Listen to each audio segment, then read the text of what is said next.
Aguántame 10 minutitos.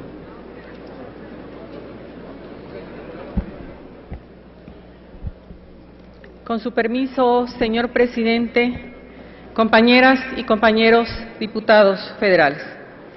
En nuestro país, una de las mayores conquistas históricas ha sido el derecho a la educación.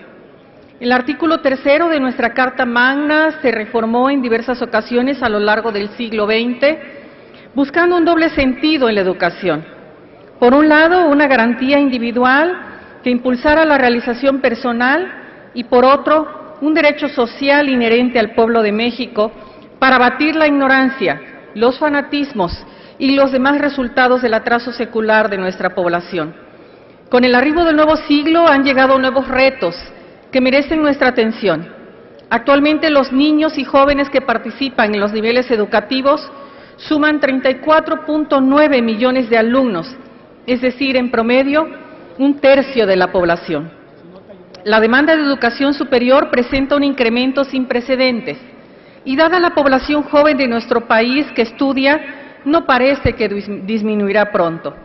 Resulta evidente para todos en México que ante lo difícil que es conseguir un trabajo que permita vivir dignamente, un título universitario ha dejado de ser un privilegio para convertirse en una necesidad.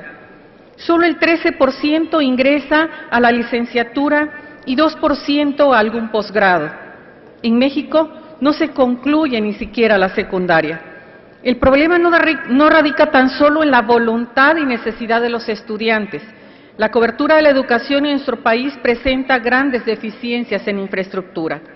Solo el 27% se ofrece para universidades, por lo que únicamente entre 2 y 3 aspirantes tienen cabida en el sistema universitario. No es hasta un título de licenciatura que se da un incremento considerable en el salario, a 13,807 pesos. En cuanto a las personas que terminan un posgrado, el ingreso promedio es de 51,891 pesos.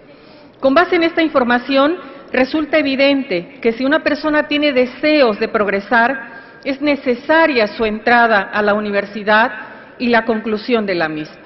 El problema radica en que la educación superior se encuentra en una crisis permanente que no parece tener solución. Durante años se ha olvidado la misión integral de la educación para centrarse en el aspecto técnico. El sistema capitalista y neoliberal en el que nos desarrollamos ha hecho que lejos de educar estudiantes que aprendan a cuestionar y razonar, se produzcan autómatas que realizan funciones en el menor tiempo y al menor costo posible, memorizar y obedecer. En el momento que un joven termina la escuela media superior, se encuentra en una disyuntiva entre seguir estudiando o comenzar a trabajar o ingresar al crimen organizado. Si se desea debilitar el engrosamiento al narcotráfico y del sector informal, es necesario ofrecer a la juventud alternativas reales de superación. Es en esta situación donde la oferta educativa universitaria se ha quedado muy corta. Las estadísticas revelan que México solo tiene capacidad para 4 de cada 10 estudiantes que quieren estudiar a nivel profesional, lo que obliga a 6 jóvenes a suspender sus aspiraciones universitarias. Esto ha generado el fenómeno de los ninis, personas que ni estudian, ni trabajan, ni sueñan, lo que alcanza ya los 8 millones. No podemos cerrar los ojos y pretender que en México la educación es gratuita y con libre entrada para todos cuando resulta claro que la pobreza es una forma inherente de discriminación en el acceso al sistema educativo. El acceso a los planteles privados y públicos resulta para la mayoría una aspiración inalcanzable. A pesar de contar con una amplia diversificación de opciones, debido a su autonomía, ninguna de las instituciones se encuentra en la obligación de anular pagos por colegiatura o cuotas si se desea imponerlos. Si se logra garantizar la provisión de recursos suficientes a las universidades, éstas no se verán en la necesidad de cobrar cuotas por otros conceptos a los estudiantes, consiguiendo así una educación libre de costos.